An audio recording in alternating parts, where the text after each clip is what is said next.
Good morning. Hope you all are fine. I am Kalyani Trivedi, continuing the lecture of SYBCom SEM 3, that is of Business Communication. We have reached up to Unit 5 and we have completed two topics, parts of business letter and outward appearance of a business letter. Then communication માં business letters નામના ચેપ્ટરમાં 3 topics છે, parts of business letter, outward appearance of a business letter અને essentials of business letter. Parts business લેટરના parts જોઈ લીધા આપણે, outward appearance પણ કમ્પ્લીટ કર્યું. Now we are moving forward to essential of business letter. Essentials એટલે કે મહત્ત્વની બાબતો. ઇસેન્શિયલ એટલે મહત્ત્વનું. બિઝનેસ લેટરમાં જે મહત્ત્વની બાબતો છે ધ્યાનમાં રાખવાની એ કઈ છે? The qualities which are essential for a good business letter are collectively called 8 C's of correspondence. 8 C's of business letter કહેવાય, essential qualities of business letter કહેવાય, essential of business letter પૂછાય તો આ જ આન્સર આવશે. 8 C પણ આમાં પૂછાય છે કેમ કે આના જે પોઈન્ટ છે એ C પરથી જ છે એટલે 8 C છે. These qualities are prerequisite of successful communication. આ ક્વોલિટીઝ છે સક્સેસફુલ કોમ્યુનિકેશન માટે મહત્ત્વની છે. કઈ છે તો કે જોઈએ the essential qualities of business letter are. આમાં આપણે હેડિંગ પછી inside address, salutation, subject, body of the letter એવું બધું આવતું. પછી આઉટવર્ડ અપિયરન્સમાં શું હતું? સ્ટેશનરી, માર્જિન, ટાઈપિંગ એ પ્રકારનું હતું. કાગળ કેવો લેવો, ટાઈપિંગ કઈ પ્રકારનું હોવું જોઈએ, માર્જિન કેવું હોવું જોઈએ, એ પ્રકારના પોઈન્ટ જોઈએ. હવે આમાં ક્વોલિટીઝ છે એટલે ક્વોલિટીઝમાં શું આવશે? કરેક્ટનેસ. 8 C જોયું, C પરથી જ નામ છે એટલે 8 C's ઓફ બિઝનેસ લેટર અથવા તો essential qualities of business letter અથવા તો ઇસેન્શિયલ્સ ઓફ બિઝનેસ લેટર કોઈ પણ રીતે ક્વેશ્ચન પૂછાય તો આ જ આન્સર આવશે. દેટ ઇઝ કરેક્ટનેસ, પછી clearness, conciseness, courtesy, coherence, characters, cheerfulness અને કમ્પ્લીટનેસ. એટલા 7 C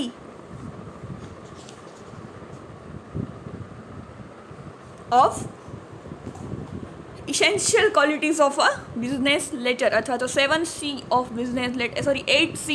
તો 8 C ઉપરથી સ્ટાર્ટ થાય છે એટલે 8 C of business letter પૂછાય તો પણ આ જ લખવાનું થશે. Correctness, clearness, conciseness, courtesy, coherence, characters, cheerfulness અને completeness. Let us discuss in detail. પહેલું છે correctness.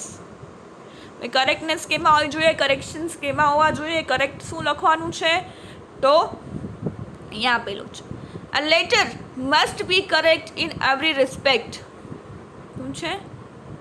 A letter must be correct in every respect, especially કેમાં in appearance and form of layout. Appearance અને દેખાવ અને લેઆઉટમાં. પછી in grammar, spelling and use of language. Grammatically સ્પેલિંગમાં અને લેંગ્વેજ જે યુઝ કરો છો એ પ્રોપર હોવી જોઈએ. ઇન ઇન્ફોર્મેશન ઇટ કન્વેઝ, જે ઇન્ફોર્મેશન કન્વે કરવાની છે એ પણ પ્રોપર એમાં લખેલી હોવી જોઈએ. આ બધી બાબતો અ letter must be correct in every respect. કોઈ પણ બિઝનેસ લેટર છે આ પ્રકારમાં આ રીતે આ બાબતોમાં પરફેક્ટ હોવું જોઈએ, કરેક્ટ હોવું જોઈએ, એમાં સાચી માહિતી હોવી જોઈએ. કરેક્ટ એટલે સાચી. એમાં કયું આવ્યું તો કંઈ appearance and form of layout.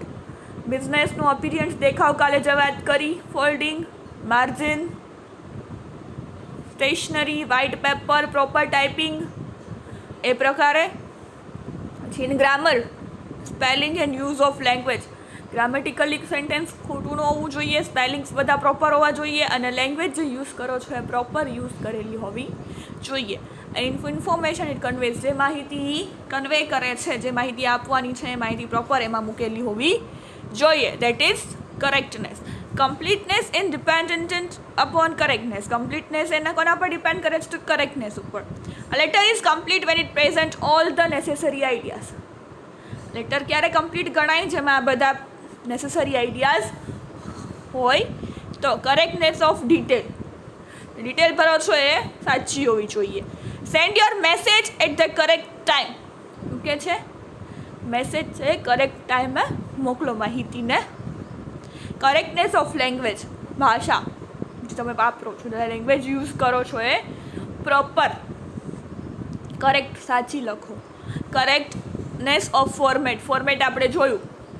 Heading,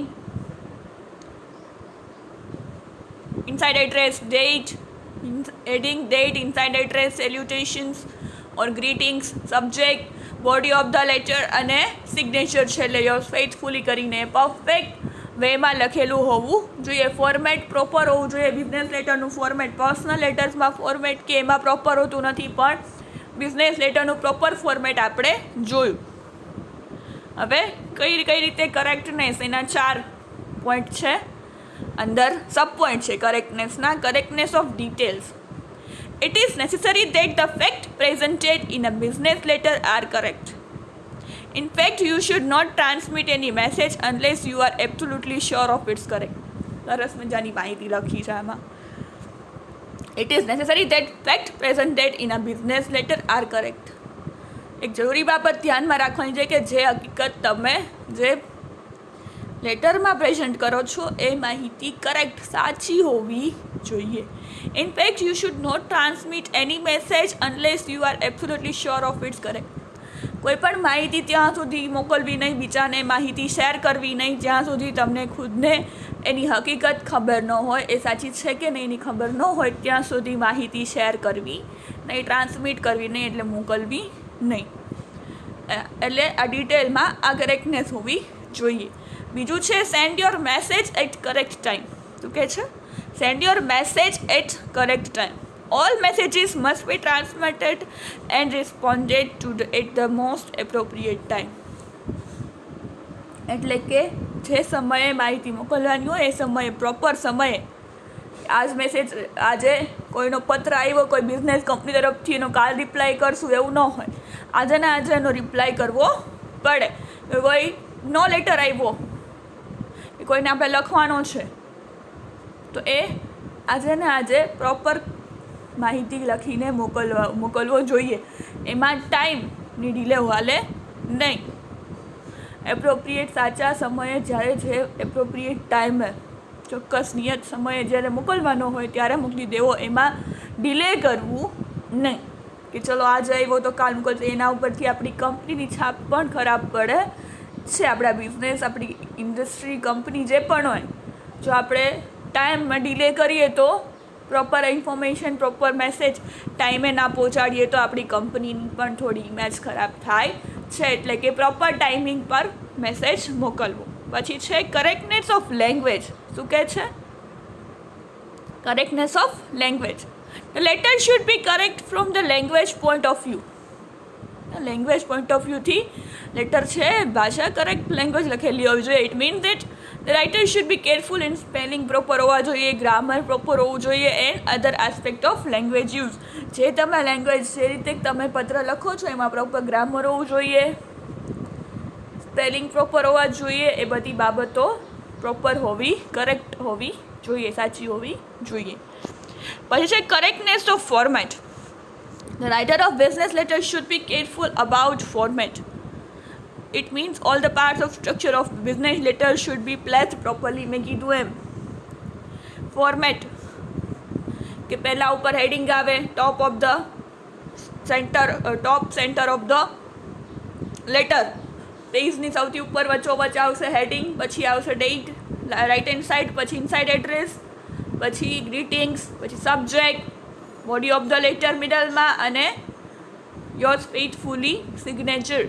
આટલું પ્રોપર ફોર્મેટમાં બિઝનેસ લેટર હોવો જોઈએ. આમાં ફેરફાર થવો જોઈએ નહીં કે હેડિંગ હું નીચે લખું, હેડિંગ વચ્ચે લખું, ન ચાલે. પ્રોપર ઉપર હેડિંગ, સબ્જેક્ટ પણ વચ્ચે પ્રોપર લખવાનો. પ્રોપરલી ફોર્મેટમાં બિઝનેસ લેટર હોવો જોઈએ. પછી બીજું છે clearness. The message of the letter must be clear at the first reading. Clearly written message avoid misunderstanding and also save time. શું કહે છે? The message of the letter must be clear at the first reading. પહેલી વાર વાંચો ને ત્યાં જ સમજાઈ જાય કે આમાં કઈ માહિતી આપણને આપી છે. ઓર્ડર આપ્યો છે, ઇન્ક્વાયરી છે, કમ્પ્લેન લેટર છે, કઈ પ્રકારનો લેટર છે. એટલે પહેલી વાર વાંચા ને ત્યાં જ ખબર હોવી જોઈએ કે કઈ માહિતી આપણી સુધી આવી છે. Clearly written message avoid misunderstanding. જો પ્રોપર લખેલું હશે ને તો મિસઅન્ડરસ્ટેન્ડિંગ ક્રિએટ નહીં થાય અને સમય પણ બચશે કે બીજી વાર વાંચવો નહીં પડે. પહેલી વારમાં જ ખ્યાલ આવી જાય એવી proper clear to the point માહિતી લખવાની. Clearness depend upon 4 factors. Clearness એના ઉપર ડિપેન્ડ કરે છે કે 4 ફેક્ટર્સ ઉપર. કયા 4 છે જોઈએ. The words should be simple, common, every day words which everyone can understand. શું કહે છે? The words should be simple, common, every day words which everyone can understand. શું કહે છે? વર્ડ્સ છે સિમ્પલ હોવા જોઈએ, બહુ કોમન, જે ડે ટુ ડે લાઈફમાં આપણે વાપરતા હોય એવા કોમન શબ્દો, એવરીડે વર્ડ્સ, રોજિંદી જીવનમાં, રોજિંદા જીવનમાં જે વપરાતા હોય, સાંભળેલા હોય, સમજાય આપણને એનો મિનિંગ, એવા બધા સમજી શકે પ્રોપરલી એવા વર્ડ્સને યુઝ કરવા. હાઈલી ગ્રામેટિકલ કે એવા વાક્યો કે એવા શબ્દો વાપરવા નહીં કે જે સામેવાળો વ્યક્તિ સમજી શકે નહીં clearly. The sentence should be simple and short. Sentence જેટલું સિમ્પલ, સાદું અને શોર્ટ. બહુ લાંબા વાક્યો આમાં લખવાના નહીં, ટૂંકું અને ટચ. પ્રોપર માહિતી. Punctuation marks has to provide pauses and stops to break up groups of words into readable units. પંક્ચ્યુએશનમાં કોમા કે સેમિકોલન હોય કે ઇન્વર્ટેડ કોમા હોય તો એ પોઝિસ, અહીંયા પોઝ લેવાનો છે, અહીંયા સ્ટોપ થવાનું છે, અહીંયા સેન્ટેન્સ ફૂલ સ્ટોપ છે તો પૂરું થાય છે, બીજું સેન્ટેન્સ સ્ટાર્ટ થાય છે. તો એના દ્વારા સરખી પ્રોપર માહિતી આપણે વાંચી શકીએ છીએ. એટલે પંક્ચ્યુએશન છે એ પણ આપણને હેલ્પફુલ થાય છે માહિતી. એટલે પંક્ચ્યુએશન માર્ક્સ એટલે કે comma, inverted comma, full stop, એને પંક્ચ્યુએશન માર્ક કહેવામાં આવે છે. પછી ચોથું, giving definite and concrete details with figures and names is an important factor of clarity. શું કહે છે? Giving definite and concrete details. ચોક્કસ, કોન્ક્રીટ એટલે સિમેન્ટ થાય, એમ કોન્ક્રીટ આપણે એટલે એવી નહીં પણ પ્રોપર સાચી માહિતી વિથ ફિગર્સ, નેમ્સ કે ભાઈ આ આંકડા, આ નંબરનો ચેક, આ નંબર પરથી આ નંબરનો લેટર, આ નંબર પરનો કાગળ, નામ, એવી પ્રોપર માહિતી આપો તો એનાથી ક્લેરિટી બધું થાય છે. મહત્ત્વ ક્લેરિટી માટે મહત્ત્વનું છે કે તમે પ્રોપર નામ, પ્રોપર નંબર, પ્રોપર સાચી ડિટેલ્સ આપો. તમે એનું કોપી મોકલાવો કે જો આના પરથી અમે આ લખ્યું છે કે આ ચેક નથી આવ્યો, આ પેમેન્ટ નથી મળ્યું, આ કમ્પ્લેન છે, આ અમારું બિલ છે, અમે આ લીધું છે, વરસની વોરંટી છે, તો તમે કેમ પ્રોપર અમારી વસ્તુ નથી બદલી આપતા. તો એ પ્રૂફ છે. તો એટલે પ્રોપર કોન્ક્રીટ માહિતી કહેવાય કે આપણી પાસે પ્રૂફ છે, લેટર છે, રેકોર્ડ છે કે ભાઈ આ જો આ દિવસે આ વસ્તુ અમે લીધેલી, હજી 6 મહિના નથી થયા તો અમારી વસ્તુ બદલી આપો. તો એ પ્રોપર અને કોન્ક્રીટ અને ડેફિનાઇટ ચોક્કસ માહિતી with figures and names is an important factor of clarity. Clarity માટે ઇમ્પોર્ટન્ટ ફેક્ટર છે. પછી a great deal of clarity is needed at the stage. Great deal of clarity. The communication must be clear about 3 points. Communication છે 3 points છે જે ધ્યાનમાં રાખવાના છે અને મહત્ત્વના પણ છે કોમ્યુનિકેશન વખતે. કયા છે? What is the objectives of communication. Communication કરવાનો હેતુ શું છે? મારે કોઈ સાથે વાત કરવી છે તો એનો હેતુ શું છે મારે વાત કરવાનો? એની એ કંપની, ઓર્ગેનાઇઝેશન અને ઇન્ડસ્ટ્રી લેવાની આપણે કે બે વ્યક્તિઓ વચ્ચે કોમ્યુનિકેશન કરશું તો એનો હેતુ કયો છે? વોટ ઇઝ ટુ બી કોમ્યુનિકેટેડ. કઈ બાબતે વાત કરવાની છે? Which medium will prove two B the most suitable for this purpose. આ હેતુ માટે કયું મીડિયમ, કયા માધ્યમથી કોમ્યુનિકેશન થાય તો એ પ્રોપર રહેશે, સ્યુટેબલ છે? મળીને વાતચીત કરવી, ફોન પર કરવી, વિડીયો કોન્ફરન્સ પર કરવી, કયું માધ્યમ પ્રોપર છે કે તમારી વાતચીત, માહિતી એકબીજા સાથે તમે સારી રીતે શેર કરી શકો, પત્રો દ્વારા, મેલ દ્વારા? કયું માધ્યમ બેસ્ટ છે, મોસ્ટ સ્યુટેબલ છે કે જેના દ્વારા તમે તમારી ઇન્ફોર્મેશન એક વ્યક્તિથી બીજી વ્યક્તિ સુધી પહોંચાડી શકો છો. આ 3 બાબતો ધ્યાનમાં રાખવાની છે, તમારા માઇન્ડમાં ક્લિયર હોવું જોઈએ. તમે કયા હેતુથી કોમ્યુનિકેશન વાતચીત કરો છો, શું વાતચીત કરવાની છે, કઈ માહિતી શેર કરવાની છે, અને કયા માધ્યમ દ્વારા એ માહિતી, કયું માધ્યમ બેસ્ટ સ્યુટેબલ છે કે જેના દ્વારા તમે તમારી માહિતી સારી રીતે સામેવાળી વ્યક્તિને પહોંચાડી શકશો. That is all about second point, clarity. હવે છે conciseness, short and sweet. Conciseness એટલે short and sweet. Conciseness means using as few words as possible. જેટલા બની શકે ઓછા શબ્દોનો યુઝ કરો. In other words the content should be presented in as brief as manner as possible. Brief એટલે short, જેટલું short, ટૂંકી અને ટચ માહિતી, પ્રોપર ટુ ધ પોઈન્ટ. જેટલું લખવાનું છે 2 વાક્યમાં પતતું હોય ત્રીજું નહીં લખવાનું. એવી રીતે પ્રોપર માહિતી અને પ્રોપર શબ્દો દ્વારા જેટલું ટૂંકું અને ટચ લખાય એટલું વધારે સારું. કન્સાઇસનેસ કેન બી અચીવડ બાય, એના દ્વારા એ અચીવ થઈ શકે છે કન્સાઇસનેસ, તો કે લીવિંગ આઉટ અનનેસેસરી વર્ડ. જે નકામા શબ્દો છે એનો યુઝ ન કરો. Living out અનનેસેસરી details. જે કામની બાબતો નથી ડિટેલ એને ડિટેલમાં ન લખો, એવી માહિતીઓ ન લખો. Reducing unimportant ideas and phrases to single word if possible. શું કહે છે? રિડ્યુસ અનઇમ્પોર્ટન્ટ આઈડિયાઝ, કંઈ કામની નથી એવી માહિતી ન લખો. And phrases of single words if possible. શું કહે છે? સિંગલ વર્ડ દ્વારા ફ્રેઝ આવે ને આપણે એ લખો. પોસિબલ હોય ને તો બહુ વધારે ખીચીને લાંબી માહિતી ન લખો. A writer who is quite clear about what he wants to say and fully understands the information he has to convey uses very few words. શું કહે છે? રાઇટર જે લખનાર છે એ જો એના માઇન્ડમાં ક્લિયર હોય કઈ માહિતી મારે પહોંચાડવાની છે, એ હું ખુદ સમજું છું, એ પોતે ખુદ સમજતો હોય, અન્ડરસ્ટેન્ડ કરતો હોય એ ટોપિક, એ ઇન્ફોર્મેશન, એ માહિતી, તો એ વેરી ફ્યુ વર્ડ્સમાં એટલે બહુ ઓછા શબ્દોમાં એ માહિતી બીજા સુધી લખીને પ્રોપર પહોંચાડી શકશે. Using more words than necessary make the idea confuse. વધારે શબ્દો વધારે લખી નાખો તો આપણે ખબર ને, અમુક આપણે વાંચતા હોઈએ કંઈક બુક્સ કે કંઈ આર્ટિકલ આપણે 2 વાર વાંચવો પડે. કેમ કે શું લખ્યું છે ને ખબર જ ન પડે, કઈ માહિતી ઇમ્પોર્ટન્ટ છે, કઈ નથી ઇમ્પોર્ટન્ટ, એ શું લખવા માંગે છે, ટોપિક શું છે, રિલેટેડ શું લખ્યું છે, ખ્યાલ જ ન આવે. એટલે કહે છે કે મોર વર્ડ્સ દેન નેસેસરી. જરૂરિયાતથી વધુ શબ્દોનો ઉપયોગ ન કરવો, કેમ કે ત્યારે આઈડિયા કન્ફ્યુઝ થઈ જશે. જે માહિતી પહોંચાડવાની છે એ રીડર કન્ફ્યુઝ થઈ જશે કે આમાં કઈ માહિતી લેવાની છે પ્રોપર અને કઈ નથી સમજવાની. There are mainly two reasons for lack of conciseness in business letter. 2 reasons છે. કયા? Tautology. Tautology means repetition of words that add nothing to sense. Repetition of words. Word વારે વારે રિપીટ કર્યા કરો, એ પણ એ ન કરવું જોઈએ. અને verbosity. Verbosity is the result of using many words which could be express in fewer words. આખું સેન્ટેન્સ લખો એ ખાલી 2 શબ્દોમાં પ્રોપર થઈ જતું હોય તો એને આખું સેન્ટેન્સ લખવાની જરૂર નથી. ફોર એક્ઝામ્પલ આપણે જોઈએ, I want to take this opportunity to tell you that we are grateful to you for help that you extended when we were in New Delhi. આવડું મોટું સેન્ટેન્સ છે ને ટૂંકું કરી શકાય. The writer can compress the sentence in following way. અને આ વાક્યને આ રીતે પણ લખી શકાય ટૂંકાણમાં. Thank you for your hospitality in New Delhi, or thank you for being so kind when we were in Delhi.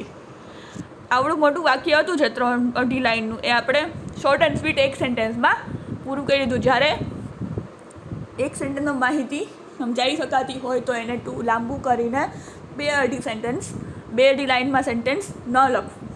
Short and sweet લખ્યું ને, thank you for your hospitality એટલે બધું આવી ગયું એમાં. અને thank you for being so kind when we were in Delhi. Proper જે માહિતી આખા 2-2 લીટીમાં જે પૂરી થઈ હતી એ એક જ વાક્યમાં ટુ ધ પોઈન્ટ એક જ લાઇનમાં લખાઈ ગઈ. તો આ રીતે વાક્યને લખવાનું છે. આમાં ક્લેરિટી કન્સાઇસનેસ હોવી જોઈએ. That is all about today's lecture. We will continue in the next lecture about the next point, courtesy. Thank you for listening. Have a nice day.